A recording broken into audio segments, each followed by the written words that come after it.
Right. Hi everyone. Hope you're safe and well and looking after yourselves, and obviously, behaving yourselves during this lockdown. Slightly easing and making sure that we are continuing to be safe and well, so we can get back to a new normal, as they call it, as soon as possible. Today, with our next podcast in the series, so we've spoken about video analysis, we've spoken about Saloon. We're going back to a subject where is very important to me as a coach. I'm the big thing for me is having or as many experts in the room as possible in different areas to provide a fantastic experience for the player when they come to college, not only on the football pitch, but also in the classroom as well, because there are definite links here. So I'm pleased to be joined by Rhys Gillings, who is, he'll introduce himself in a minute, but he currently works at the SPC, which is our strength conditioning partner, and he has been working with our boys now this season. And we've also obviously been working with SPC and Nathan and Aaron now probably for about 4 years. So before we go and talk about the ins and outs, welcome Rhys. Will you just give a little introduction to your background, bud, and what you've been doing? Yeah, of course. So first and foremost, I think it's really important to say that obviously since I've come in at SPC, it's been an extension of some of the foundations which have already been laid by the likes of Nathan and Aaron and some of the work that they've already done with the football boys. So without that, obviously I wouldn't have been able to come in and do what I do. But in terms of my sort of background, I've always been a sporty lad, played rugby regularly to a fairly decent standard. So I played for South East England and was part of Harlequin's elite player development group growing up. From there, went on to university to study a Bachelor's of Science in Sport and Exercise Science, and then progressed to go on and work in a commercial gym setup as a personal trainer. So I was working with everyday clients, helping them to get fitter and stronger. And then it dawned on me that I wanted to take the next step and work with athletes in a different capacity to try and help them get better on the pitch. So last year I decided it would be a good idea to go back and do Masters in Strength and Conditioning. And so I've been doing that since August last year. I've been under Jason Lake at the University of Chichester, which has been absolutely fantastic. And from there, I've started to reach out and develop a few different links, and that's how the position came about at Sussex Performance Centre. And then from there, obviously, I've been working with yourselves and Worthing College, an extension of what's already been in place, and helping the boys try and get as fit and strong and on the pitch as regularly as possible. Perfect, mate. So, I'll just add on record just before we carry on and kind of explain what we do. We're not going to go into too much detail, but we're just going to highlight the importance of what we do and the experience that you would get if you were to come and be part of the program at college. Is that Rhys has really brought another dimension to the program. He's taken the conditioning and the rehabilitation to the next level. And obviously, we were just talking off camera for the last 10, 15 minutes or so about what we're going to do next year. So, the important thing for me is we never stand still. And Rhys has done an absolutely outstanding job. So, Rhys, what really is the aim of what you do with regards to the men's football specifically? There is. Did you get that question? So you were saying, what is it that we specifically do? Is that correct? Yeah. So what's the aim of what you do in relation to the men's football? Yeah, so men's football, I think, first and foremost, a role as a strength and conditioning coach working with an athlete or a team, any individual like that, the first thing is to make sure that the players or the athletes can get out and perform to the best of their ability as regularly as possible. So for me, a massive part of what we do is trying to get the athletes ready to go out and perform to the best of their ability. That means preparing them and potentially minimising the risk of injury. So a lot of the stuff that we do, within football, I think, the main types of injuries that you're going to get are sprains, strains and contusions, that type of thing. And obviously the lower extremities of the body are most at risk because you think, the biomechanics involved with kicking. You've then got obviously the biomechanics which are involved with jumping and landing, You know, I think it's something like 70% of ACL injuries in football come from, you know, bad landing mechanics. So, you know, if someone lands funny, then they're going to be more prone to injuring an ACL. So our job, first and foremost, is to make sure that we can prescribe exercise so that people can go out and perform really, really well, but also they're going to minimise that risk of being injured and not being able to play, because at the end of the day, the success which comes on the pitch would never be possible if you don't have a team that can go out and perform regularly. So that's the most important thing. 100%, mate. And I think the important thing for me is that as a strength and conditioning program, the important thing really is to make sure that the players are on the pitch as much as possible. Because if they're not on the pitch, they can't develop as people and as players. And you know, I'll just, this works, and it works 100%. You know, so I know that what we've done over the years is we've developed the culture with regards to the culture of how S&C and how it implements and adds to. Because I know there's a lot of myths out there, and I'm going to get you to maybe explain a couple of them, Rhys, in the sense of there's a lot of myths where players who maybe haven't been in a professional environment, they come in and they say, because obviously this is done in academies, probably from from a young age, to be honest, but with different factors on there. But a person coming to the program might turn around and go, well, why am I doing extra work? Why is it making me more tired?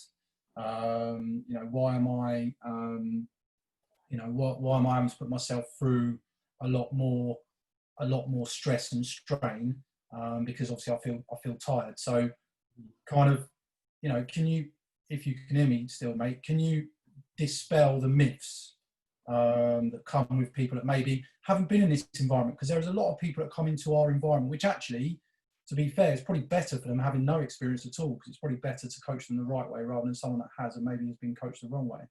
Yeah. So what are the kind of myths do you think? So some of the myths that obviously it's not as prevalent with men as much, but definitely some with women in particular. And you do get some men in football, and it's still, you know, floating about a little bit, but saying, you know, they don't want to get too bulky.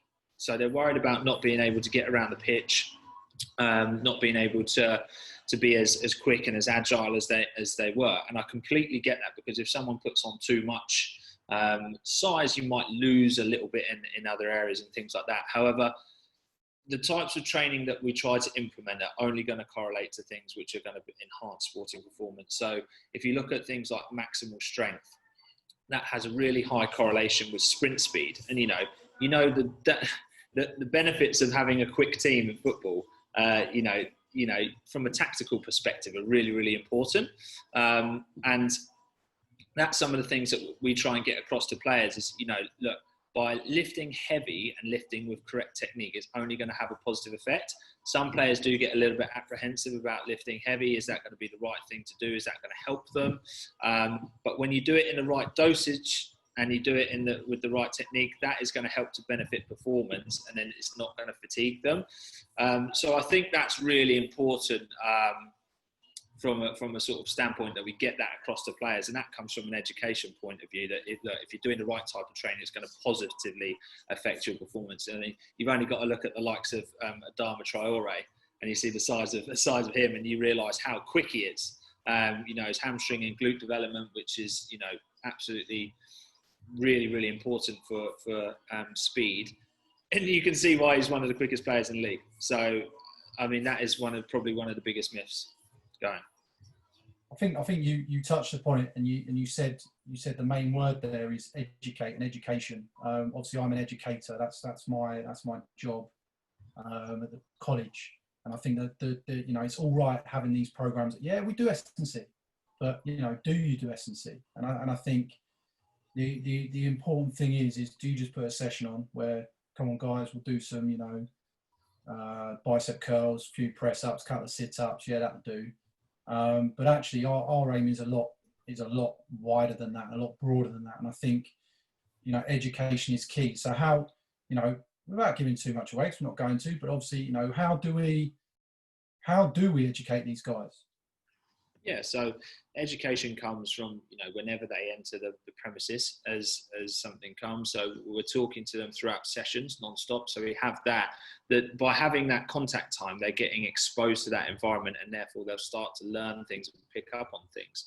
And you have a few more curious than others, so they'll want to learn a little bit more about what it is that we're doing and how it's going to benefit the body, whereas some which are just happy to come in and go through the motions. So you've got that in that context that just by having an S&C session available, with that connection that's been developed with SPC, that they get educated in that sense. You then have other bits and pieces that we've extended in terms of, the warm weather camp to Salou. Again, I know Nathan's done it this year, but some of the training context that he puts the guys through, again, that's a chance to educate them. And then obviously we have ongoing workshops throughout the year, which points out key things which are going to help to benefit performance. So whether that's not just what they do on the pitch, but above and beyond. So when they look at off-field performance, you look at sleep, you look at recovery, we're looking at nutrition, all these factors which tie in to help performance. So you have those bits as well. So there's lots of opportunities for the players to learn about performance and how their body can be enhanced, and how ultimately their performance will be better on the pitch. I think, yeah, spot on. I think context is important. So why are we doing this? Why are we doing this? Why are we doing this exercise? What does it link to? It's very much, and this is why I love to work with guys like yourself, Aaron, Nathan, all the guys at Harry, all the guys at SPC, because you understand the fact that there's a context, and you tell the players about the context, and if they understand the context, then there's buy-in. I think that this is something that has developed over the last 4 years. I'd say that the buy-in now is at its highest level it has ever been. I'll be brutally honest that, not everyone buys into it. However, that is very visual on the pitch in the sense of the amount of training time they have, and also the amount of game time they have in terms of selection. It's not obviously there are exceptions in terms of they maybe do their stuff outside, and then they're still in a position to play. But I know there are high-profile examples of players that have maybe got a long-term injury, off the back of the fact they haven't done what they should have done. And I think, it's for me, it's about taking advantage of the resources and the facilities that you have, having experts like yourself, and I think the dangerous thing is because there's so much out there. People can take on bad habits, which is why I said earlier it's very good to have someone that has no experience, because then we can start from the ground up and really get some good technique going in there. Just obviously the current situation we're in, mate. What obviously we've carried on, and I look a bit sweaty at the moment because I've just done a session with you. But what sort of things have you really focused on during this lockdown period? Not only with our players, but with yourself as well. I think, as goes on really well, because I was just about to say the importance of context, and with what we've been doing now with sessions online, it's been even more important, more so now than ever, because if you look at the injury risks which are coming from players going back from what they've done previously, you look at the Bundesliga, the injury rates are a lot higher than what they were previously when people were, because they haven't had the chance to, or the exposure to the forces that they get through normal training. So our focus primarily has just been on trying to give the players the stimulus that they wouldn't necessarily get whilst they haven't been training. So lots of plyometric stuff, but in a controlled environment. So we're looking at things like doing Pogos, and we're looking at doing like lateral hops and landings, because they replicate obviously the landing mechanics when you're jumping, when you're running, things like that, when you're slowing down and decelerating. And the guys aren't getting that stimulus at the moment because they can't play. So that's the type of thing that we've been trying to implement to make sure they get that stimulus, and then making sure that their muscles are exposed to injury prevention, as it were. So we're doing lots of eccentric work, overcoming isometrics and things like that. And it's just gentle things which will help the player. So when they go back to running outside, their body's not going to think, Christ, you know, they're going to really feel it. Hopefully they'll be going out feeling a little bit stronger, a little bit better. So that context is really important. You know, you sit in on the sessions, you do them as well. You know, every time that we do something, we're explaining why we're doing it. We're saying, you know, this is going to help with your running performance, or this is going to help with your change of direction. This is going to help when you're pressing and you need to get close to an opponent and then change direction quickly. So, yeah, as S&C coaches and everyone here, we're always trying to say to people, this is why we're doing it, because it's going to help you in that sense. And that goes from general population all the way up to, you know, people that, if we're working with athletes and football players.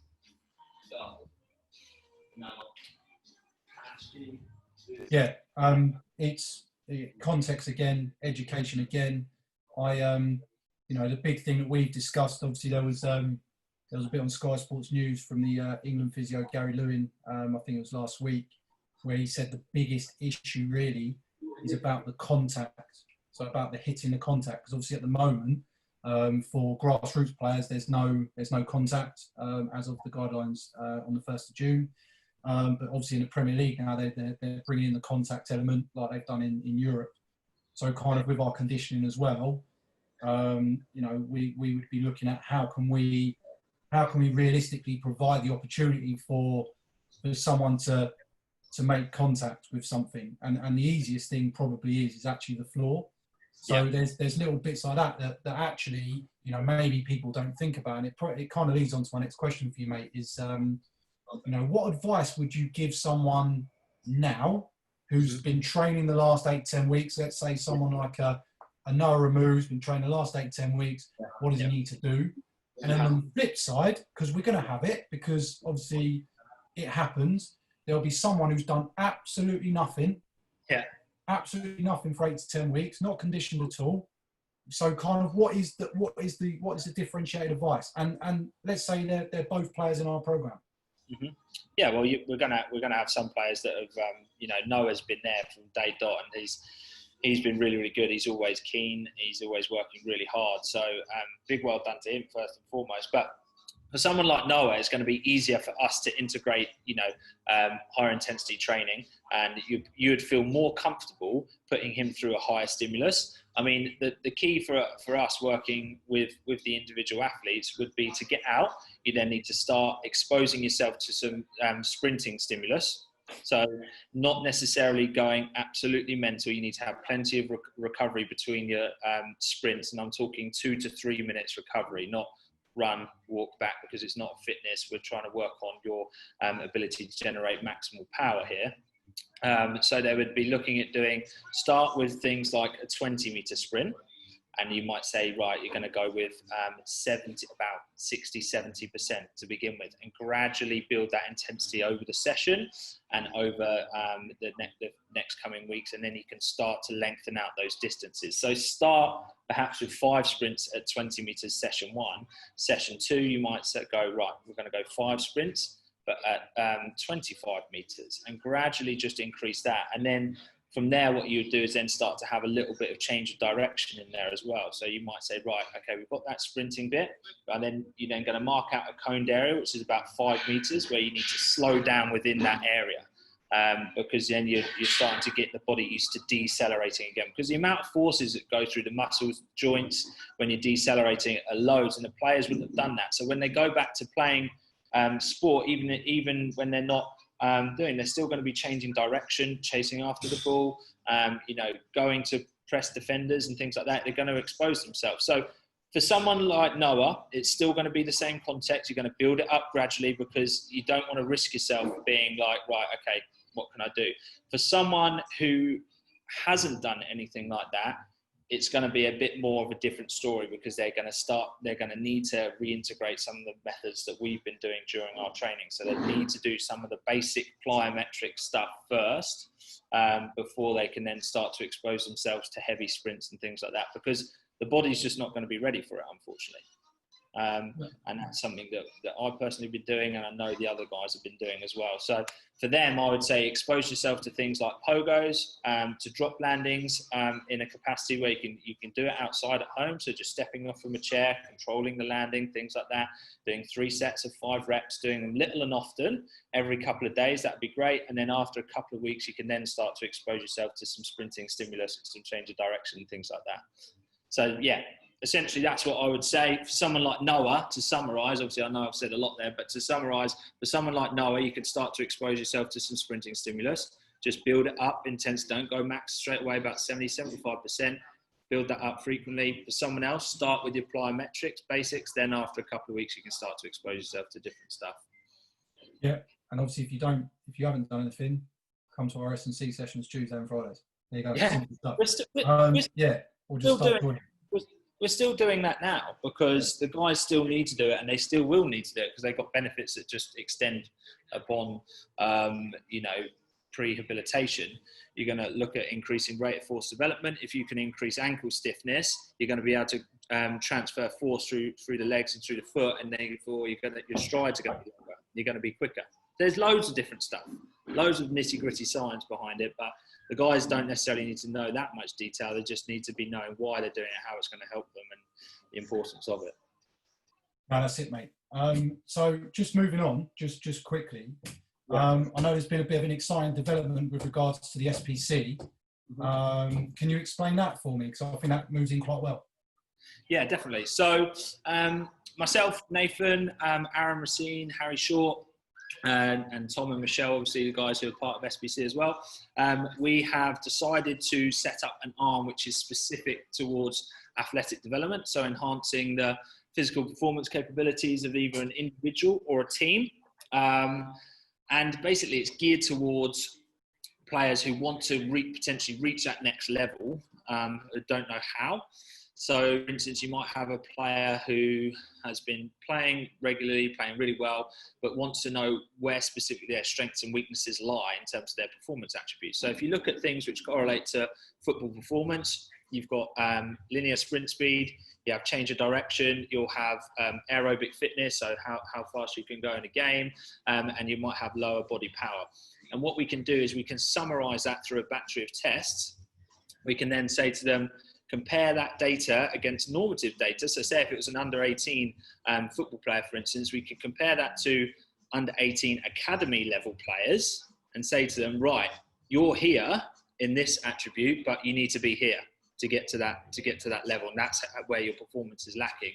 And then from there, off the back of that, we can then offer programming and things like that. But essentially, it's just another avenue where we can help those who want to be helped. Those who want to help, push their performance on the pitch. It's a great opportunity. I know when I was growing up and playing, I got all the help and guidance that I needed when I was in an elite capacity. As soon as I left, I didn't have anything. I was left on my own, and you're left wondering, right, okay, well, where actually do I need to go? And it can be a bit of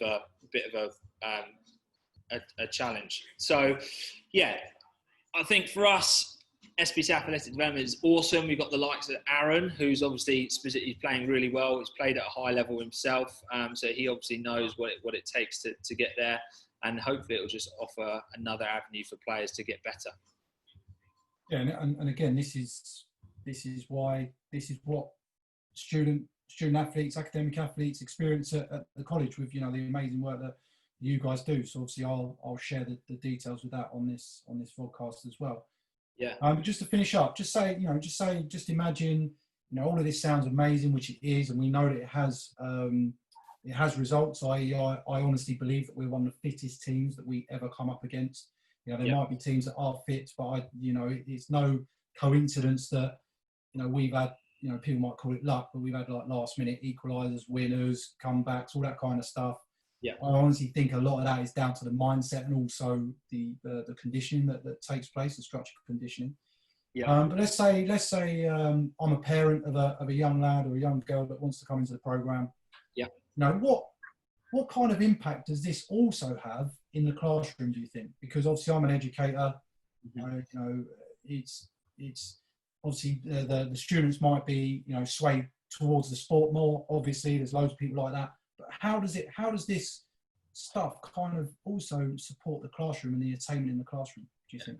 I think you've got a couple of different facets which you can look at here. First and foremost, you can look at the mental health benefits of exercise itself. So we know about the endorphin release that you get after you perform exercise. So that's going to help people with their mindset, first and foremost. So someone's come in and they're feeling a little bit under the weather, let's be honest. You know, sometimes we get that in everyday life. Doesn't matter how positive you can be feeling a little bit meh. You go in, you work hard, you work with your team, a bit of camaraderie, you're going to walk out feeling better about yourself. And I think that in itself will then translate to the other areas of life. So you're going to go in with a positive mindset into your lessons. You're going to be in a more open mindset to be able to take on information and learn. So it's going to be conducive to an environment which is going to help the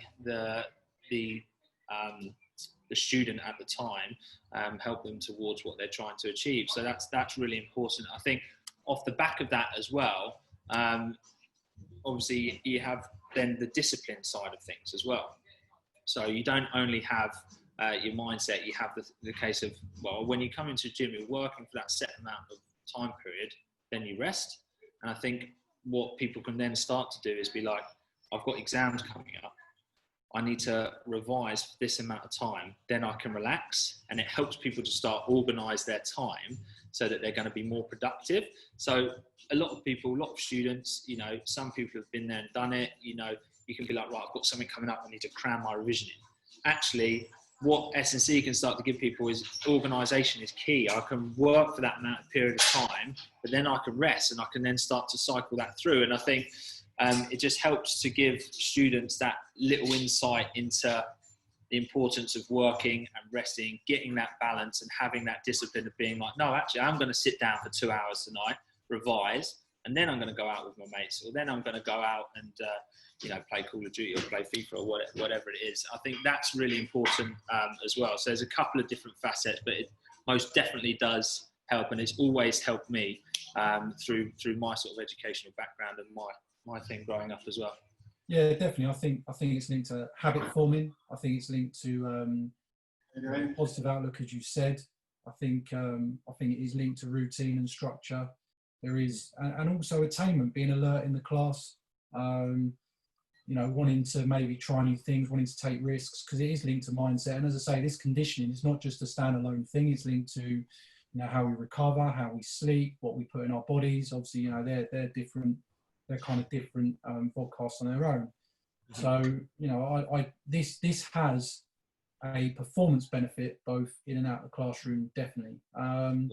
Just one final question, mate, 'cause it's been a great insight. I've loved talking to you as always. What's kind of next? What's kind of next for SPC at the moment? Sorry, mate, just lost you there for a sec. That's all right. What's next for SPC at the moment? SPC at the moment, obviously we're just trying to get back to, you know, getting people together safely. So first and foremost for SPC, being able to reintegrate with our group training when we can, first and foremost. So that's important, following the guidelines and looking at when we can do it. There's a lot of it which is still continuing online at the moment. So we're doing that. Obviously for us, we've got a big concentration on the Sussex Performance Athletic Development as well now. We'll be running some pre-season camps for some of the guys. And yeah, just trying to sort of build on the great basis that we've got already at the moment. And then further to that as well, we've also started up a performance podcast where we've been speaking to a number of high profile sort of people working in an elite capacity.